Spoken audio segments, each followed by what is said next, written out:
Hello everyone, welcome back to EduMoon Tutorials. My name is Srinitya and I'm going to be teaching engineering drawing. So we've completed Unit 6 in the previous video, and in this video we'll be starting Unit 7, that is projection of section of solids. So the subtopics for this unit are introduction, sectioning. We'll also take a look at the terminologies, conventions, standards, etc.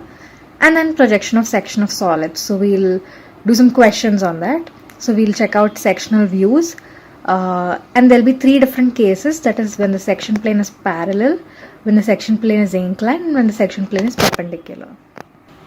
Introduction. So what is sectioning? So basically we're going to take a solid and then a plane is going to cut a solid either parallel or at an angle or perpendicular to HP or VP, and that is called sectioning. So it is basically removal of certain portion of the object. So let's look at the definition.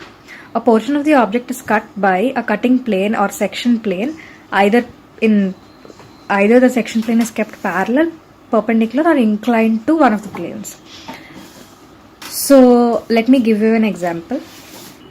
So I have here a hexagonal prism, and if consider this paper to be the section plane kept perpendicular to HP, and if I cut the solid, then that is called sectioning of solids.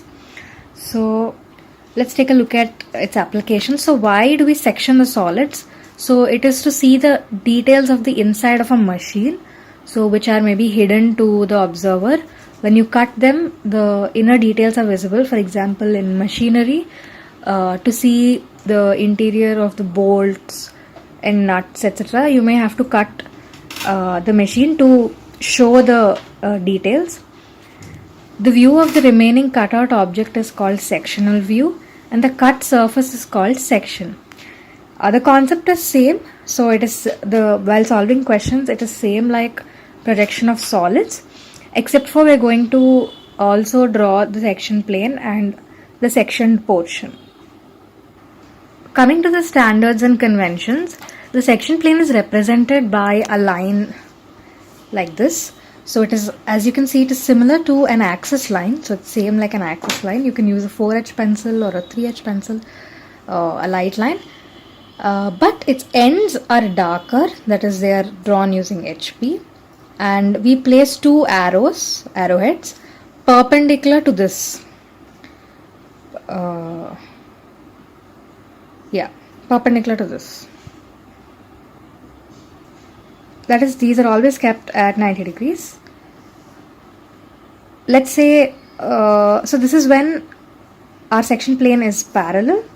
If our section plane is inclined at an angle, so then our section plane is going to look like this, and we name it as AA and BB. Again, the arrowheads are at 90 degrees. Now, to represent the sectioned area, let us say this is our sectioned area. We use hatching lines. So hatching lines are thin lines that are inclined at 45 degrees with 2 mm gap. So that is, these light lines are called the hatching lines. They are drawn using either 3H or maybe 4H pencils, and the gap between them is 2 mm and they are inclined at an angle of 45 degrees. And whatever portion of the solid that we remove, we can't represent that using an HB pencil like this. We represent that using a chain line basically. So again, it's the same dimensions of an axis line, 6 mm, 1 mm gap, 2 mm. Instead of 2 mm line, we draw dots.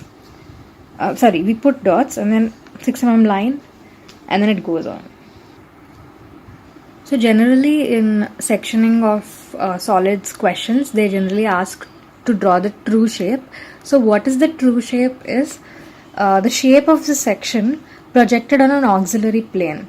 So basically why we do this is when a solid is sectioned at an angle, then maybe the sectional view that we draw, it is not the actual measurements of the sectioned area.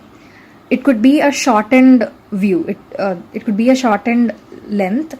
Therefore we project all these points onto an auxiliary plane, and then we obtain the true shape. So while doing a question, I'll explain this more. Alright, so that brings us to the end of introduction for this chapter. In the next video, we will discuss how to solve questions in this topic. Thank you so much for watching.